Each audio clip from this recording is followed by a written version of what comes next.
Coucou, c'est Valène, bienvenue dans mon bric-à-brac. Aujourd'hui, je vous présente un petit projet très sympa qui provient d'une jeune créatrice française qui s'appelle Adèle Soline. C'est le petit camion qui transporte le sapin de Noël. Ce projet, c'était l'occasion pour moi de tester le papier Stampin' Up avec ma machine de découpe électronique, la Cameo 1. J'ai déjà réalisé un camion et j'ai préparé les pièces supplémentaires pour en faire un deuxième. Pour que la vidéo ne soit pas trop longue, j'ai déjà encollé les éléments qui se répètent plusieurs fois. Quand on achète ce type de modèle, on reçoit un lot de fichiers numériques. Le modèle à découper est au format SVG, c'est une image vectorielle. Il est accompagné d'un fichier explicatif au format PDF que j'ai imprimé. Vous pouvez voir que ce fichier explicatif est très étoffé. Vous avez la liste des pièces à découper, le montage expliqué en pas à pas. Et il y a aussi une grande image de la réalisation finale, ce que je trouve très pratique parce que parfois on ne voit pas toujours très bien où on veut en venir, où il y a des petits détails qui manquent et ça permet de bien voir ce qu'il faut faire. Et pour finir, il y a toutes les pièces en taille réelle et en couleur qui permettent de préparer ces découpes en fonction des différents papiers nécessaires. J'ai donc mes éléments qui sont découpés. Ici, la carrosserie avec l'intérieur de la carrosserie et déjà une petite partie foncée qui a été collée sur l'intérieur. Ensuite, il y a les éléments qui vont constituer le sapin. Alors là, j'ai déjà fait un côté. On a besoin de deux couleurs, un clair, un vert foncé et une teinte de marron qui va servir à faire le tronc. J'ai placé tous les petits éléments décoratifs dans des petits compartiments que j'ai créés en papier. Je les ai regroupés par couleur pour ne pas les perdre et pour bien distinguer tout ce dont j'ai besoin. Là, ici, ce sont les éléments de l'arbre et les roues que j'ai déjà préparées. Vous ne verrez pas le montage des roues, j'ai oublié de le filmer.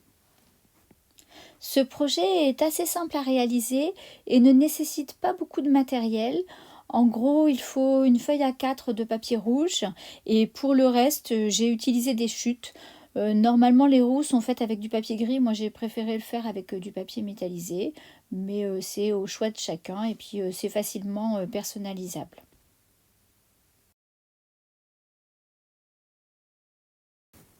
Je commence par l'assemblage des roues qui sont en deux parties. Pour faciliter le montage, Adèle Soline a ajouté des incises qui permettent de bien centrer les pièces quand on les colle l'une sur l'autre. J'ai commencé par le collage des roues, comme ça cela leur permet de sécher pendant que je m'occupe d'autres morceaux. Là, je vais commencer par regarder l'assemblage de la carrosserie. Il y a 3 pièces principales qui vont constituer la structure de base. Celle-ci, c'est celle qui est centrale et 2 qui vont faire le reste de l'ossature. Là, je vais coller le renfort qui vient sur la partie centrale de la voiture.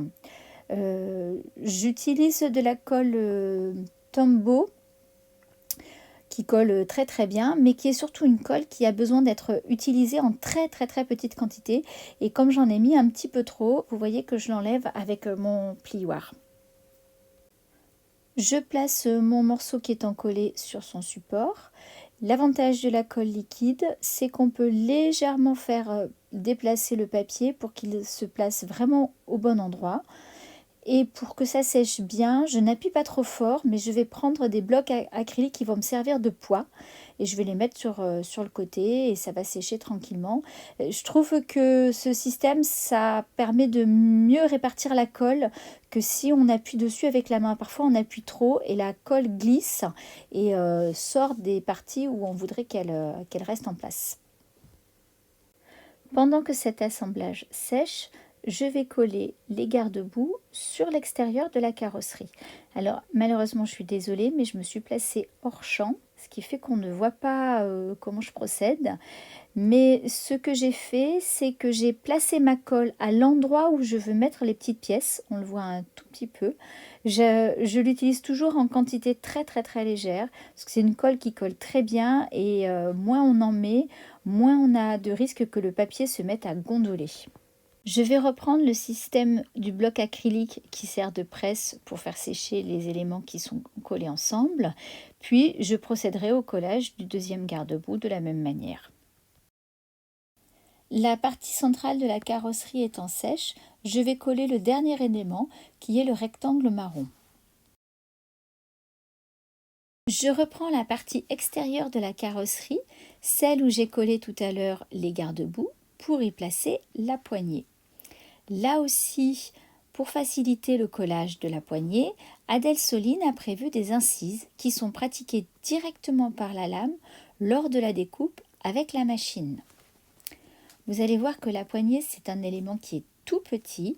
Alors pour faciliter le collage et pas avoir de débordement de colle, j'utilise un petit objet pointu. En fait, ça c'est une sorte de plioir sur lequel j'ai prélevé un petit peu de colle et que je place directement sur l'endroit où je veux faire mon collage. Il est temps maintenant de coller les roues. Sur chaque enjoliveur, il y a une incise qui va guider le positionnement des pièces pour le collage. Je mets un point de colle sur le haut de ma roue et je la glisse dessous l'extérieur de la carrosserie. Je tiens ensemble les deux pièces légèrement pour que les deux parties adhèrent bien l'une à l'autre sans que la colle ne déborde. Pendant que les éléments de la carrosserie finissent de sécher, je vais procéder au montage du sapin. Le sapin est composé de deux côtés identiques mais symétriques. Chaque côté est en trois couleurs. La couleur marron, c'est pour faire le tronc. Le vert clair, c'est pour faire le sapin. Et le vert foncé est là pour donner du relief au sapin. Je commence par coller la pièce marron sur la partie vert clair. Mais avant de faire ça, je vous conseille vivement de prendre le schéma de montage, de prendre tous les éléments qui vont constituer les deux sapins, de les poser à plat sur votre plan de travail et de placer chaque élément, surtout les petits éléments de relief, bien ensemble et de vous assurer que vous avez bien deux sapins qui sont symétriques. Sinon, vous risquez de vous mélanger les pinceaux et d'avoir des sapins qui ne seront pas symétriques, ce qui va être gênant pour le montage final. Je vais à nouveau reprendre mes blocs acryliques qui vont me servir de presse pendant le temps de séchage.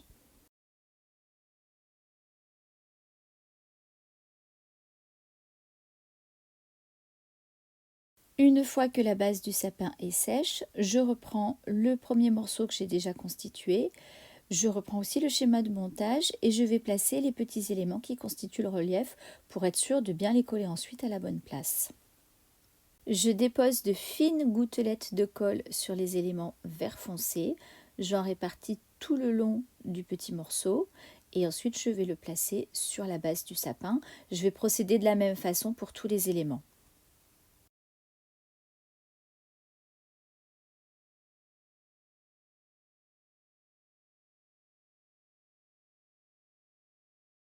Et maintenant, on passe à la phase finale, le montage de la carrosserie.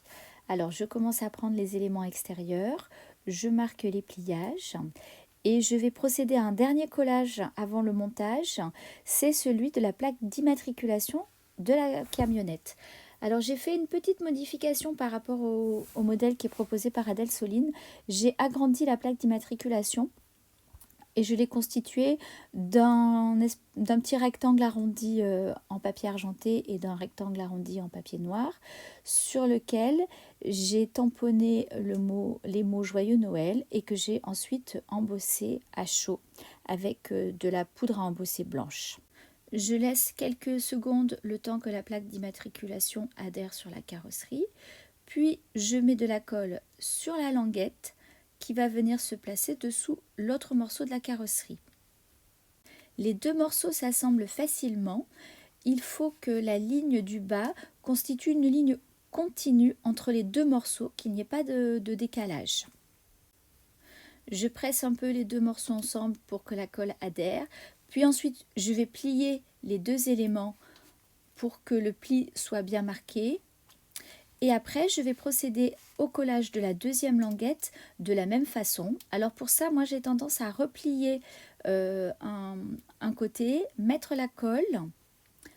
Alors là, évidemment, la colle ne marche pas bien, mais ça finit par arriver. Je replie donc mon côté dessus. Les deux morceaux sont bien ensemble. Là, on voit bien que c'est facile pour aligner sur le bas. Et puis ensuite, une fois que le collage est pris, je soulève l'espèce de boîte qui est formée et je la mets dans l'autre sens, de façon à ce que la colle se répartisse bien partout et que la carte puisse se plier dans tous les sens. Pour finir la carrosserie, il faut placer la partie centrale. Celle-ci a deux grandes languettes qui vont se replier de part et d'autre du morceau.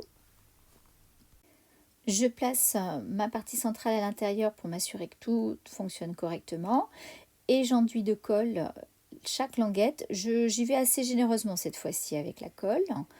Quand je suis prête, je place délicatement sans mettre de la colle partout, ça c'est le gros souci.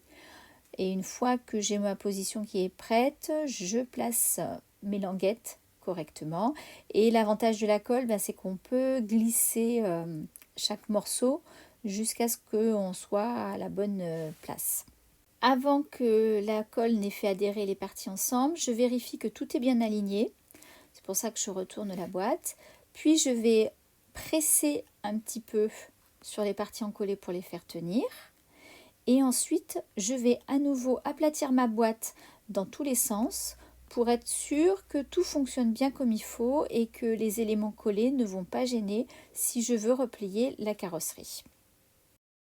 Il y a encore deux types d'éléments à coller sur la carrosserie, le garde-boue et les phares. Les phares sont constitués par 4 petits rectangles découpés dans du papier jaune que l'on plie en deux. Alors j'ai choisi de les prendre dans du papier un peu épais, j'ai utilisé mes chutes. Adèle Soline conseille de les prendre dans du papier plus fin, maximum 130 grammes, et je vous conseille de faire la même chose parce que là ça a été un peu compliqué à coller, le papier étant trop épais. Alors comme pour les autres éléments, il y a aussi des incises qui sont placées aux angles de la carrosserie à l'endroit où on doit coller les phares, ce qui va permettre de les aligner sans difficulté et d'avoir un résultat qui est harmonieux. Je pose la colle sur la carrosserie à l'endroit où je veux coller les phares. C'est beaucoup plus facile que de mettre la colle sur les petits éléments et de les placer ensuite sur la carrosserie parce que quand on a les éléments qui sont pleins de colle, comme ils sont tout petits, ça tombe souvent des mains et résultat on se retrouve avec de la colle partout. Ici, je fais adhérer en pressant avec mes doigts. Là, j'y reste un petit moment, le temps que la prise se fasse correctement. Pour le collage du pare-choc, je vais faire le contraire de ce que j'ai fait pour les phares. Je vais placer la colle directement sur le pare-choc, puis je vais le placer sur la carrosserie. Ici, il n'y a pas d'incise pour se guider, mais c'est assez facile à placer, donc effectivement, ça n'était pas nécessaire. Je place le pare-choc à l'avant de la carrosserie dessous les phares en essayant de ne pas le faire tomber. L'avantage de la colle liquide, c'est que je vais pouvoir légèrement le faire glisser pour qu'il soit bien aligné et qu'il tienne correctement. Je presse avec les doigts pour faire tenir la colle et je vais attendre quelques secondes, le temps que tout prenne comme il faut. Je vais aussi replier la boîte dans tous les sens pour m'assurer que tout fonctionne correctement. Et puis il faut passer au montage des arbres. Il n'y a pas de repère pour placer le sapin et c'est là que l'image qui est en grand et qui est bien visible dans le fichier explicatif est pratique parce que ça permet de bien se guider. Je place d'abord un côté du sapin pour voir à peu près ce que je veux avoir. Je mets de la colle sur le bas du sapin. Je vais le placer sur la partie centrale de la carrosserie. Je vais le faire adhérer, bien coller. Et ensuite, je collerai de l'autre côté l'autre partie du sapin. Comme je l'ai déjà dit plusieurs fois, l'avantage de la colle liquide est qu'on peut déplacer les éléments et procéder à des ajustements avant que tout ne soit définitivement fixé. Je presse avec mes doigts pour que ça prenne bien. Et ensuite, je vais mettre de la colle sur l'autre partie. Alors, ce que je fais, c'est que je mets de la colle sur le bas du sapin, sur la partie qui va adhérer sur la partie centrale de la carrosserie. Et ensuite, je mets de la colle sur le sapin que j'ai déjà posé, mais en haut. Comme ça, le dernier morceau va se fixer à la fois sur la partie centrale et sur le sapin qui est déjà posé. Je me suis beaucoup amusée à faire ce petit projet qui a un résultat que j'aime beaucoup. J'ai utilisé les papiers Stampin' Up, c'était la première fois que je les découpais avec ma caméo et vraiment le découpage ne m'a pas déçue. Ils ont très bien fonctionné et comme toujours avec Stampin' Up, les papiers s'harmonisent toujours bien au niveau des couleurs. Comme à chaque vidéo, vous trouverez les informations complémentaires sur le blog. Merci d'avoir suivi cette vidéo et à bientôt!